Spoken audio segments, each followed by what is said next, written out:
Dr. Joseph Murphy, O Poder Cósmico da Mente. Capítulo 1. A espantosa lei do contato com a mente cósmica. Tudo o que pedirdes com fé na oração, vós o alcançareis. Mateus 21, 22. A oração é sempre a solução, pois Deus é nosso socorro bem presente na angústia. Salmo 46, 1. Você aprende a rezar e a crer, e você receberá. Se assim é, e diariamente estamos cercados de provas, a oração é a maior força do mundo.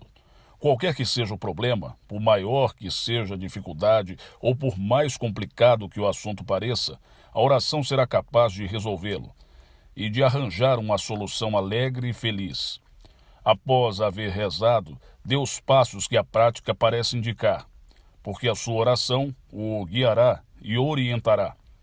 A oração contacta, comunica e alinha seu pensamento com a inteligência infinita, que corresponde à natureza do seu pensamento e de sua crença.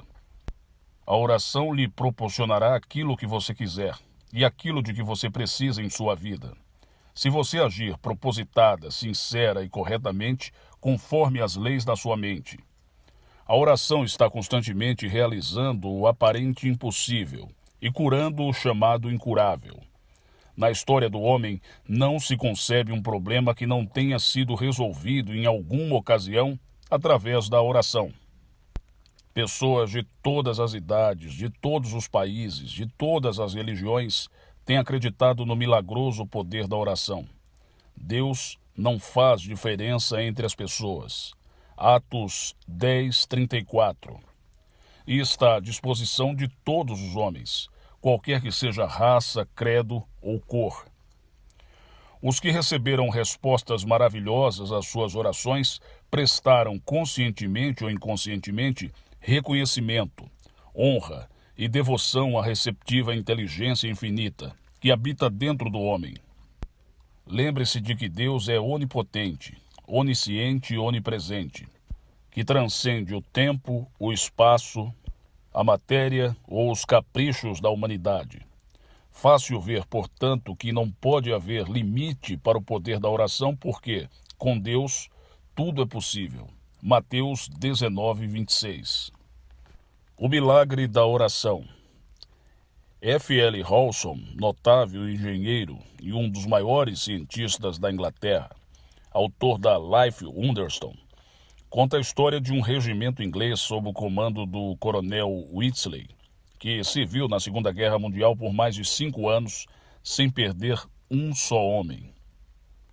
Este recorde sem paralelo tornou-se possível graças à ativa cooperação entre os oficiais e os soldados, pois todos memorizavam e repetiam regularmente as palavras do Salmo 91, que tem sido chamado de Salmo da Proteção.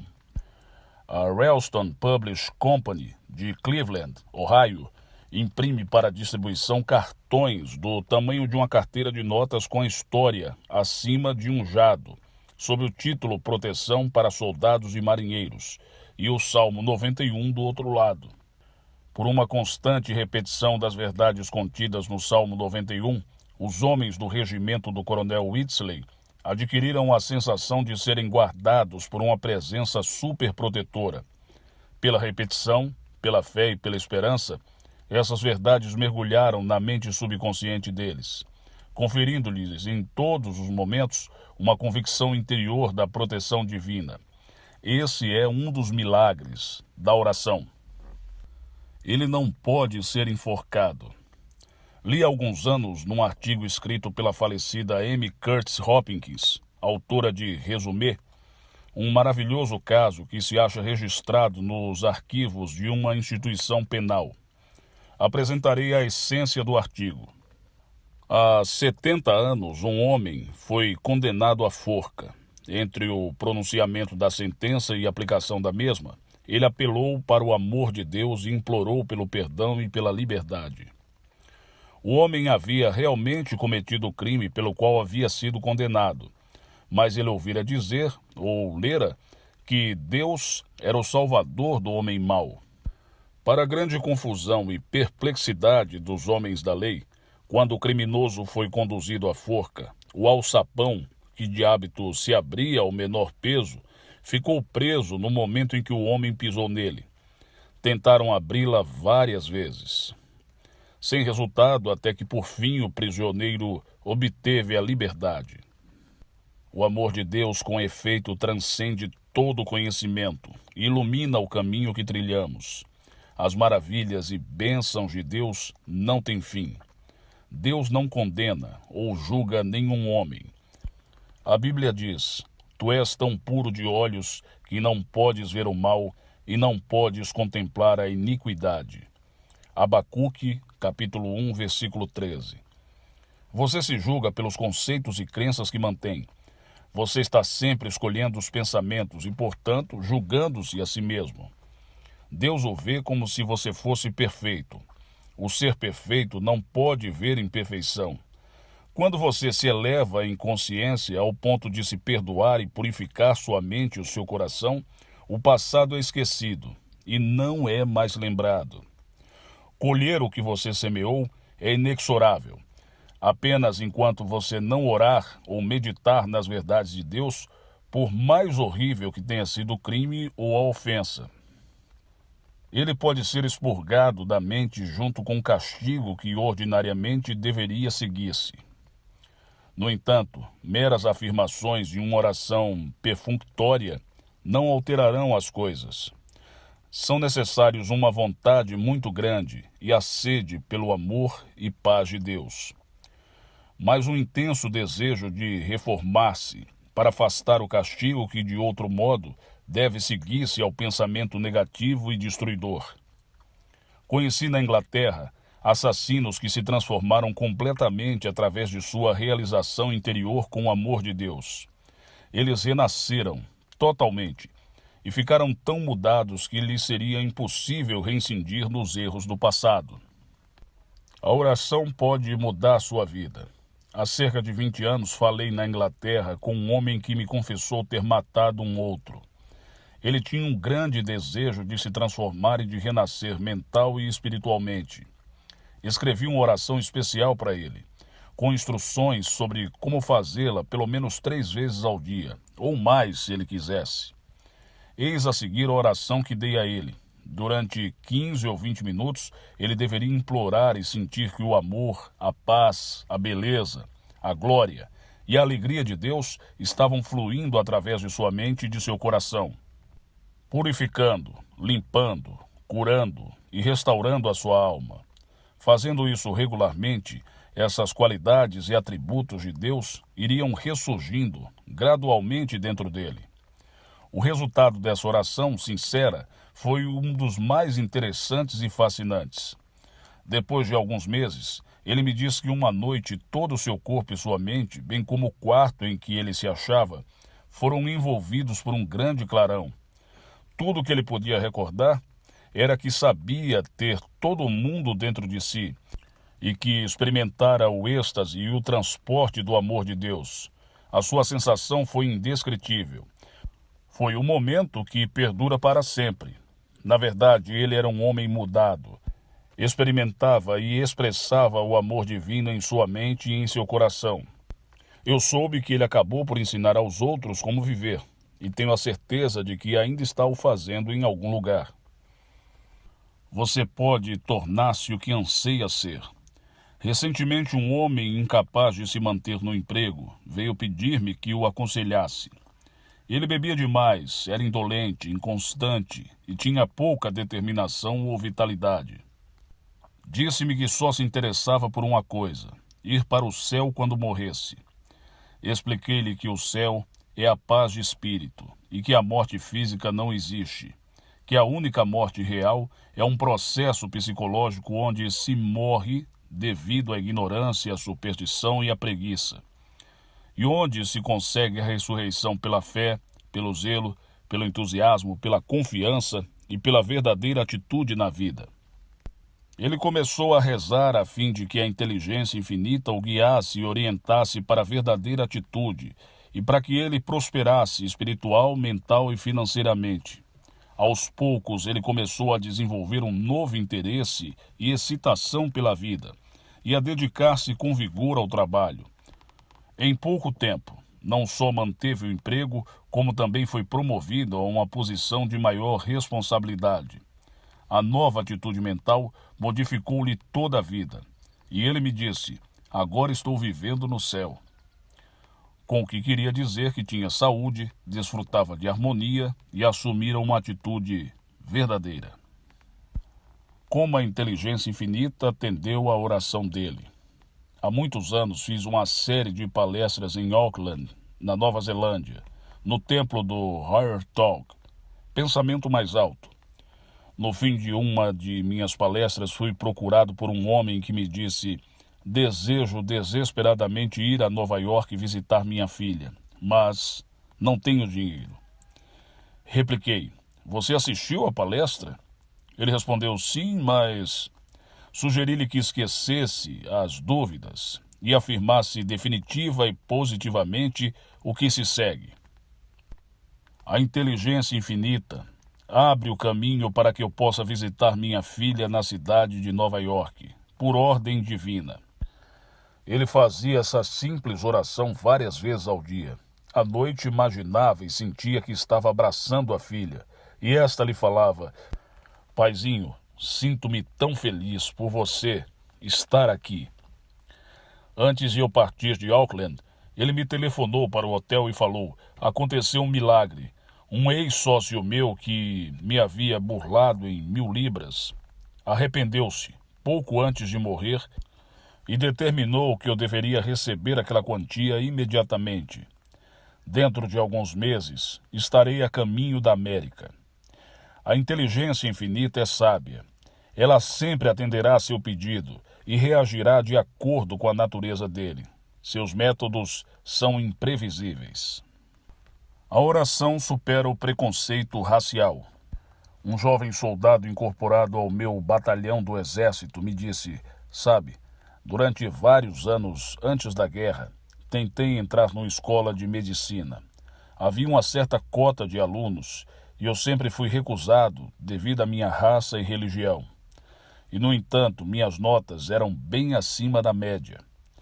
Esse jovem acreditava definitivamente que era uma vítima do preconceito racial.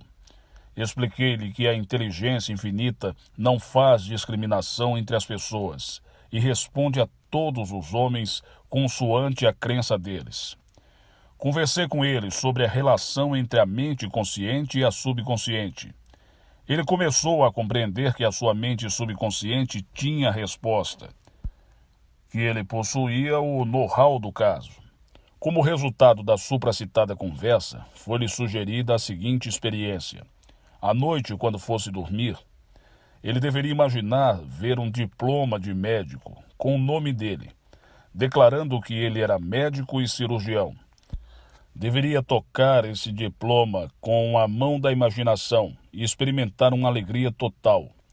Ele transformaria sua imagem mental numa imagem real e natural, concentrando a atenção numa coisa, o diploma, que constituía a finalidade. Depois, ele contemplaria a realidade do diploma. E deveria dormir sentindo que estava com o diploma imaginário em sua mão. Os resultados da oração desse soldado foram muito interessantes. Certa manhã ele me disse: tenho a impressão de que vai acontecer alguma coisa e não ficarei por muito tempo aqui. Era a mente subconsciente dele que lhe dizia: tudo vai indo bem. A oração abre as portas da prisão. Há alguns anos visitei um homem na prisão do estado de Nova York. Seu principal pensamento era a liberdade. Tratava-se de um prisioneiro muito amargurado e cético. Ele se colocara no cárcere devido à sua maneira de proceder contra os preceitos áureos do Evangelho. Na verdade, ele vivia numa prisão de ódio e inveja. Dei-lhe instruções precisas sobre como mudar sua atitude mental. Ele começou a rezar por aqueles a quem odiava, afirmando repetidamente: o amor de Deus flui através deles, e desejo paz e felicidade para todos. Ele dizia isso várias vezes ao dia. À noite, antes de dormir, ele se imaginava em casa, com a família. sentia a filhinha nos braços e ouvia a voz dela dizendo: "Bem-vindo seja, paizinho." Tudo era realizado em sua imaginação. Depois de um certo tempo, isso passou a ser tão real, natural e vívido, que se tornou parte dele. Ele havia impregnado o subconsciente com a crença na liberdade. Ocorreu outro fato interessante. Ele não sentiu mais desejo de rezar pela sua liberdade. Era sem dúvida um sinal psicológico de que ele havia incorporado subjetivamente o desejo de ficar livre. Ele experimentou a paz, e, embora continuasse atrás das grades, sabia subjetivamente que estava livre. Era um conhecimento interior. Havendo subjetivamente realizado o seu desejo, ele não sentia mais vontade de rezar por isso. Passadas algumas semanas, ele foi solto. Os amigos tinham corrido em seu auxílio. Uma nova prova foi apresentada a favor dele, e através dos canais competentes, as portas se abriram para uma nova vida. Salvo de um desastre financeiro pela oração. Uma jovem que assistia às minhas palestras semanais sobre um de meus livros, O Poder do Subconsciente, declarou que não via meios de impedir o namorado dela de perder a loja e ir à falência. Ele não podia saldar as contas. Até o automóvel ele perderia. A moça dizia: "Não há nenhuma possibilidade. Não vejo como. É desesperador." Por sugestão minha, ela inverteu esse processo. E 3 a 4 vezes por dia se recolhia e assumia um estado mental passivo e receptivo. Ficava na disposição de admitir que existia uma solução para o caso do namorado, e à noite ia dormir pensando nessa maravilhosa verdade. Conservo-me firme e sei que há uma solução através da sabedoria da minha mente subconsciente. Acredito agora que ele encontrará uma saída e que tudo terminará bem por ordem divina. Uma semana depois de se ter dedicado a essa técnica, onde rejeitava toda evidência e buscava uma resposta na sabedoria do subconsciente, ela foi procurada pelo namorado, que lhe disse: "Aconteceu um milagre." Fora-lhe enviado um cheque de 2.000 libras por um homem que lhe havia tomado essa quantia 10 anos antes. Tinha chegado a resposta à oração cheia de fé da jovem. Com efeito, a Bíblia diz: "E será que antes que clamem, eu responderei. Estando eles ainda falando, eu os ouvirei." Isaías 65, 24. Sua oração de todos os dias. Sei que por maior que tenha sido a negativa de ontem, minha oração ou afirmação da verdade se elevará triunfalmente hoje. Hoje é o dia de Deus. É um dia glorioso para mim. Estou cheio de paz, harmonia e alegria. Tenho fé na bondade, na orientação e no amor de Deus.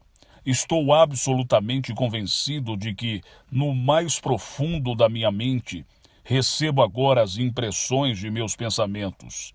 E estou atraindo irresistivelmente tudo o que de bom o meu coração deseja.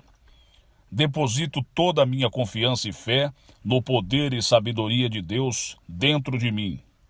Estou em paz.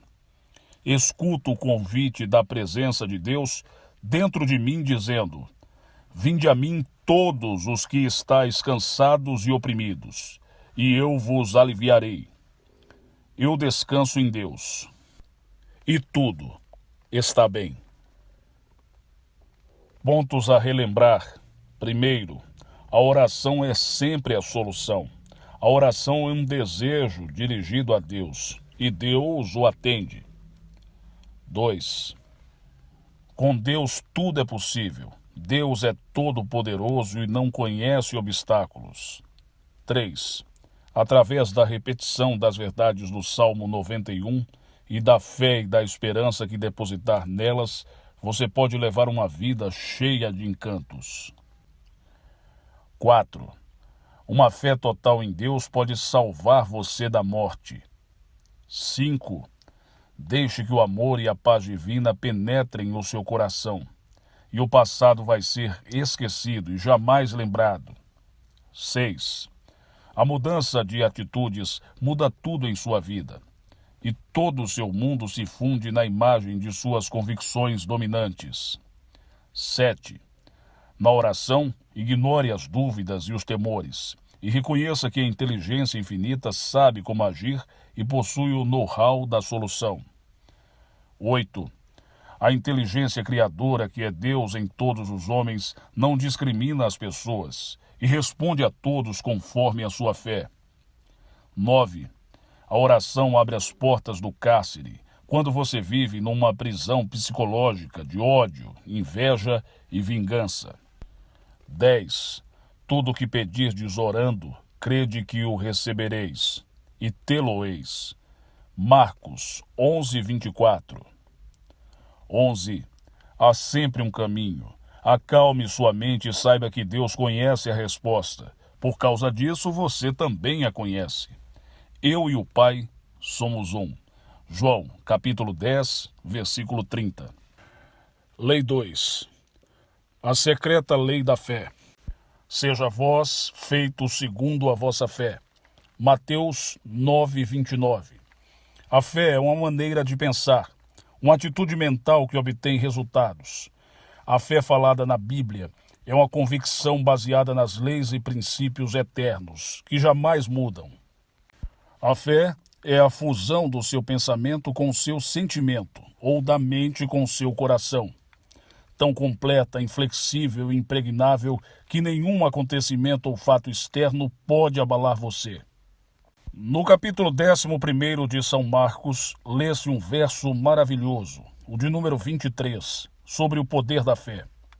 Porque em verdade vos digo, que qualquer que disser a este monte, o seu problema, sua dificuldade, ergue-te, isso é, acaba, dissolve-te, e lança-te ao mar, que significa o mar do seu subconsciente, onde está a cura ou a solução e onde os problemas desaparecem. E não duvidar em seu coração, o coração que aqui quer dizer a mente subconsciente, isso é, seu pensamento consciente e o sentimento subjetivo devem concordar, mas crer que se fará aquilo que diz, tudo o que disser lhe será feito. Essas verdades são muito explícitas e significam, em definitivo, que existe dentro de você uma força e uma sabedoria capazes de arrancá-lo da pobreza e da doença, de lhe revelar a resposta à sua oração e de colocá-lo na estrada da felicidade, da paz de espírito, da alegria e das relações harmoniosas com todos e com todo mundo. O poder da fé opera maravilhas. Há alguns anos, um homem me disse que pertencia a uma legião de vendedores de uma grande organização química, que tinha 200 homens naquele ramo. Com a morte do gerente de vendas, o vice-presidente ofereceu-lhe aquele lugar. No entanto, ele declinou da oferta. Mais tarde, percebeu que a única razão pela qual rejeitara a oferta fora o medo. Tivera medo de assumir a responsabilidade. Esse homem carecia de fé em si mesmo e em suas forças interiores. Hesitou e deixou passar uma oportunidade maravilhosa. Durante a entrevista que mantivemos, concluí que ele duvidava da sua capacidade para vencer.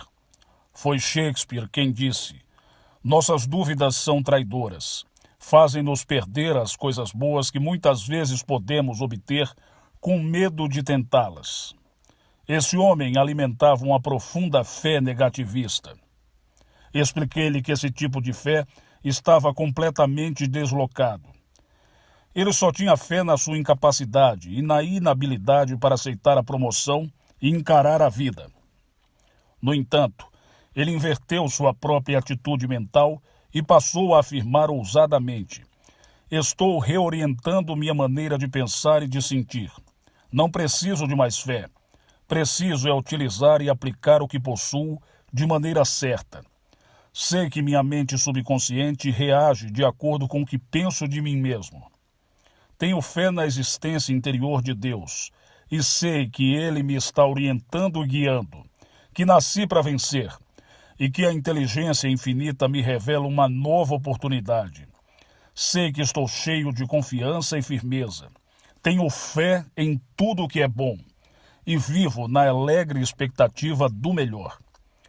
Assim que começou a se identificar mental e emocionalmente com essas ideias, ele recebeu outra oferta de um posto executivo e aceitou-a com alegria no coração. Este é o poder mágico da fé. Todos têm fé. Toda pessoa tem fé em alguma coisa. Alguns têm fé no fracasso, na doença, nos acidentes e na infelicidade. Quando você é exortado a ter fé, lembre-se de que já a tem. A questão está em saber como você vai usá-la, se construtiva ou negativamente. Nossas atitudes e crenças mentais que representam nossa fé fazem nosso próprio céu ou inferno. Qual é a sua fé? A fé mais nobre, maior e mais elevada é aquela que se baseia nos princípios eternos que jamais se modificam. Tenha fé na lei criadora de sua própria mente, na bondade de Deus e em todas as coisas boas. Uma alegre expectativa pelo melhor e uma crença inscrita firmemente em seu coração, que a inteligência infinita o arrancará de sua dificuldade e lhe mostrará o caminho. Tenha uma firme convicção no poder de Deus para resolver seus problemas e curar você. Tenha fé na inteligência invisível que habita dentro de você e que o capacita a andar por sobre as águas do medo, da dúvida e dos perigos imaginários de toda espécie. A fé no invisível. Paulo disse: a fé é o firme fundamento das coisas que se esperam e a prova das coisas que não se veem. Hebreus, capítulo 11, versículo 1.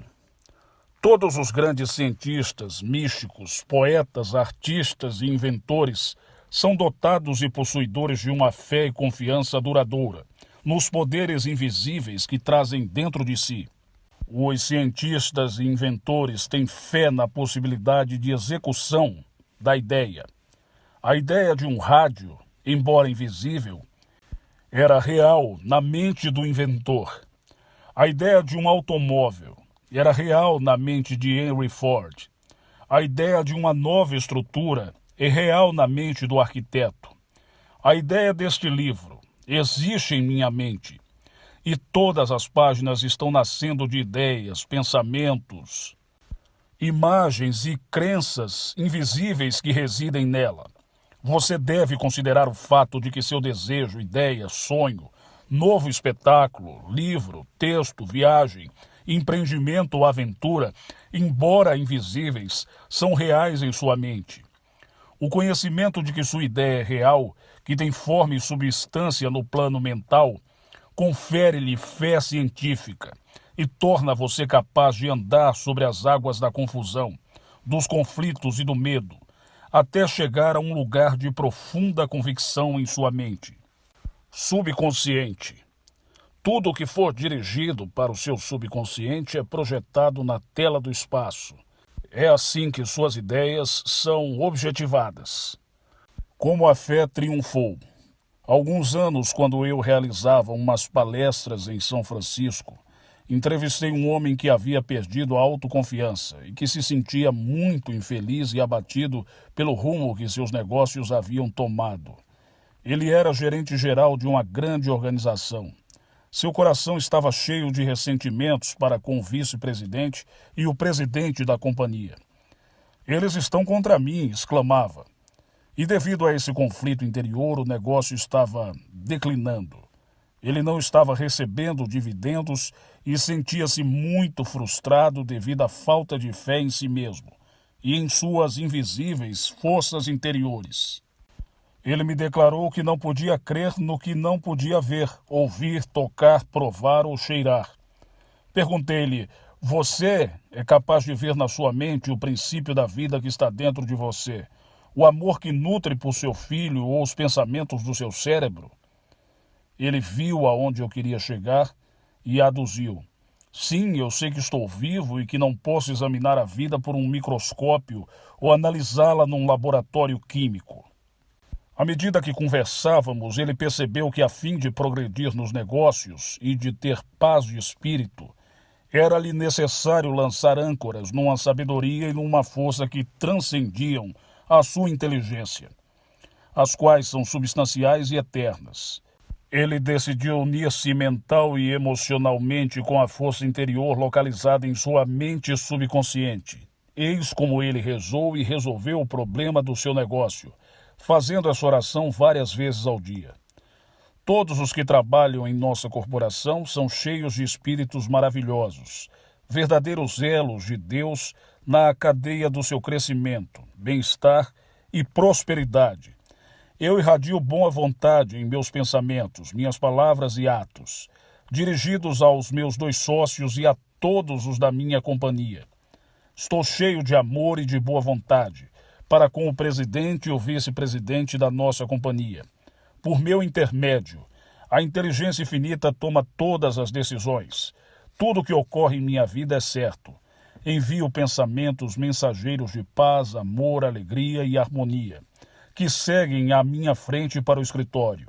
E a paz de Deus reina soberana nas mentes e corações de todos os da companhia, incluindo a mim também. Vou agora enfrentar um novo dia, cheio de fé, confiança e segurança. Esse executivo repetia a supracitada oração devagar, 4 a 5 vezes por dia, sentindo a verdade por trás daquelas palavras, e elas mergulhavam bem fundo na sua mente subconsciente. Quando, durante o dia, era assaltado por pensamentos de medo ou raiva, ele dizia: que a paz de Deus encha minha alma. Pouco depois, todos os pensamentos nocivos cessavam e a paz descia em sua alma. Mais tarde recebi uma carta desse homem dizendo que no fim de 2 semanas o presidente e o vice-presidente o chamaram no escritório, desculparam-se e apertaram-lhe as mãos, dizendo que a organização não podia passar sem ele. Sua fé foi restabelecida e ele sentiu que, como indivíduo consciente, com capacidade de escolha, tinha o poder de escolher o sucesso, a harmonia e a boa vontade, e de se colocar acima de todas as circunstâncias e condições. Portanto, ele não se achava sob o domínio das exterioridades ou das impressões dos sentidos. Ele mudou a fé. Um jovem que tinha um talento especial para o canto estava encontrando grande dificuldade em conseguir trabalho no cinema, na televisão ou no rádio. Havia sido recusada tantas vezes que temia estar adquirindo um complexo de rejeição. Falando-me do seu problema, ela disse: há muitas artistas mais bonitas e mais atraentes do que eu. Talvez seja a razão pela qual não consigo um contrato. Bem, expliquei-lhe. Há uma lei mental que diz que a oferta e a procura são uma coisa só, que o que você busca está à sua procura, e que a inteligência infinita encaminhará você para o seu verdadeiro lugar. Ela aprendeu a ideia imediatamente e mudou sua fé na rejeição para uma fé na aceitação, no reconhecimento e na atitude verdadeira. Compreendeu que tudo o que a mente dela fosse capaz de imaginar, de achar verdadeiro, ela também podia realizar. 2 vezes por dia, ela acalmava a atividade da mente e removia toda a tensão do corpo, simplesmente falando com ele e dizendo-lhe para relaxar. Ele tem que lhe obedecer. Naquele estado de espírito calmo, receptivo e cheio de paz, com a atenção inteiramente dirigida para um imaginário contrato de cinema na sua mão. Assim ela experimentava a alegria e a sua realidade. Achava-se em definitivo mental e emocionalmente ligada ao contrato, e fez com que o contrato se tornasse realidade, pois em menos de uma semana esse contrato foi assinado para uma série de apresentações na televisão. Essa jovem identificou-se com o quadro imaginário do contrato em sua mente, sabendo que aquilo que ela imaginasse e aquilo em que ela acreditasse havia de acontecer. Ela mudou a maneira de pensar, seu estado de fé, e de acordo com isso tudo se realizou. e chama as coisas que não são como se já fossem. Romanos, capítulo 4, versículo 7. Totalmente recuperado pela fé. Há alguns anos, enquanto fazia uma série de palestras em Bombay, na Índia, mantive uma longa conversa com um inglês que sofria de um grave problema com as pernas. Há 9 meses que ele se achava confinado em casa e andava com grande dificuldade com auxílio de uma bengala. A primeira coisa que lhe perguntei foi o que ele faria se ficasse bom. Ele respondeu: eu jogaria polo, nadaria, jogava golfe, escalaria os Alpes, o que eu costumava fazer todos os anos. Era a resposta que eu buscava. E eu lhe disse então da maneira mais simples possível, como readquirir o perfeito uso das pernas. O primeiro passo consistia em imaginar que estava fazendo o que costumava fazer.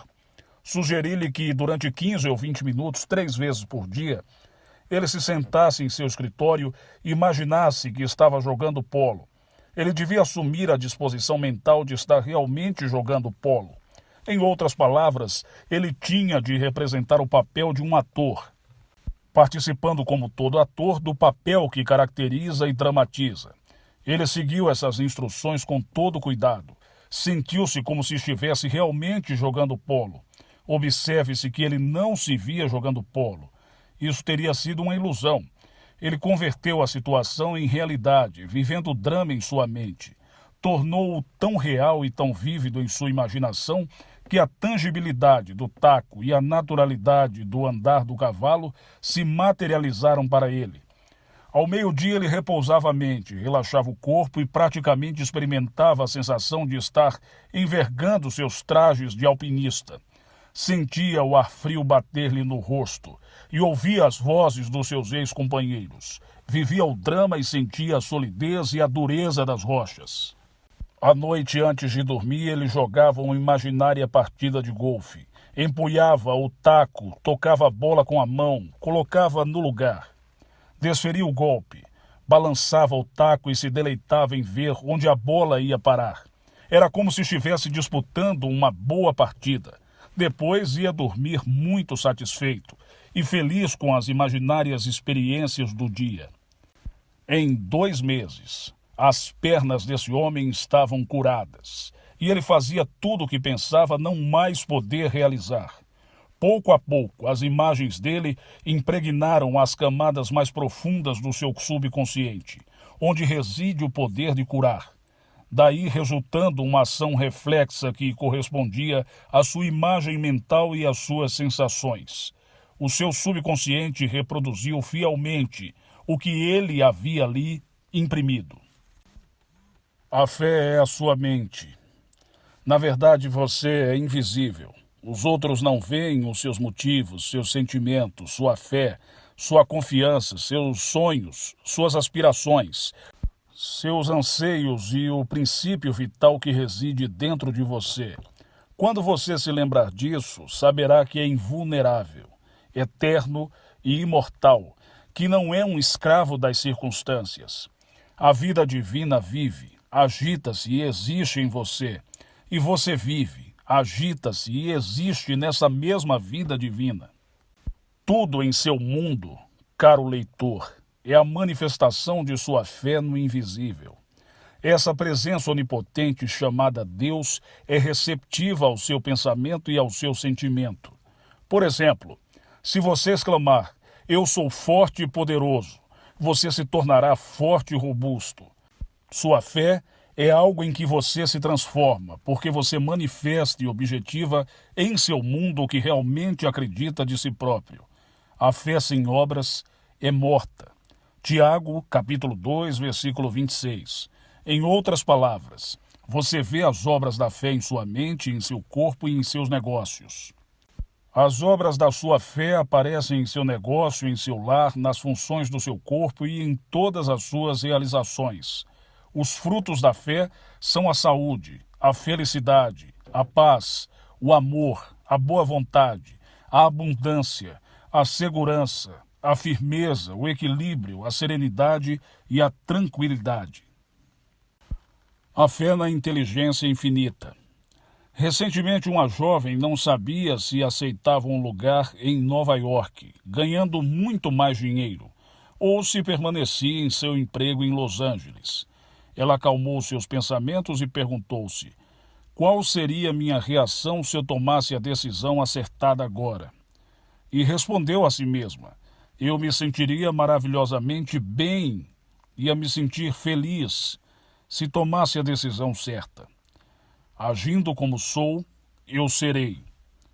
Ela procedeu como se estivesse tomado a decisão certa, sabendo que o princípio criador da vida é amor e receptividade, e que ele a amava e cuidaria dela. Ela começou a dizer: maravilha, maravilha, repetindo como se fosse um acalanto, ninando-se a si própria, até dormir com a sensação de que era maravilhoso. Naquela noite ela teve um sonho na qual uma voz falava: fique onde está, fique onde está. Ela acordou imediatamente e soube que era a voz interior da intuição. Sua mente subconsciente tinha visto tudo e de tudo soubera. Ela lia as mentes dos donos do negócio na costa leste, e a jovem permaneceu no emprego que ocupava. A sequência dos acontecimentos evidenciou a verdade da voz interior. A organização do leste foi à falência. Eu, o Senhor, a lei da sua mente subconsciente, em visão a ele, me darei a conhecer, ou em seus sonhos falarei com ele. Números 12, 6. Valha-se da força da fé. Primeiro, a fé é uma atitude mental que comanda e consegue resultados. 2. Você não precisa de mais fé. Já tem bastante, mas deve usá-la construtivamente. Oriente-a objetivamente. Tenha fé na saúde, no sucesso, na paz e na felicidade. 3. Todos têm fé em alguma coisa. Onde está a sua fé? A fé real baseia-se nos princípios eternos e nos valores da vida que jamais mudam. 4. A fé é invisível e é prova das coisas que não se veem. Os cientistas têm muita fé porque acreditam na possibilidade da execução das ideias que têm em mente. 5. Você não pode ver sua mente, sua vida ou o sentimento de amor. Também não pode ver a fé, mas pode amarrar sua mente na força invisível que está dentro de você e que é substancial, eterna e toda-poderosa. 6. Transponha sua fé no insucesso e na rejeição para a fé na aceitação, no reconhecimento e numa vida bem-sucedida. 7. Tenha fé no poder curador. Imagine e sinta que você está fazendo agora tudo o que faria se estivesse totalmente recuperado. 8. Sua fé é a sua mente, e no fundo dela mora a onipotência de Deus que atende aos seus pensamentos e sentimentos. Eis porque você é capaz de superar todas as circunstâncias e condições. 9. Haja mentalmente e sinta-se da maneira pela qual você agiria e sentiria, caso sua oração fosse atendida. E você verá que a força mágica da fé operará maravilhas em sua vida. Final da primeira parte de O Poder Cósmico da Mente, Dr. Joseph Murphy. Olha, se está acompanhando a leitura, vem por aí a parte 2. Antes, se inscreve no nosso canal se você ainda não é inscrito e também dá um joinha, curta e comente aí os nossos vídeos do canal Mensageiro, assim você está nos ajudando a crescer ainda mais essa grande comunidade. Até o próximo vídeo. Muito obrigado.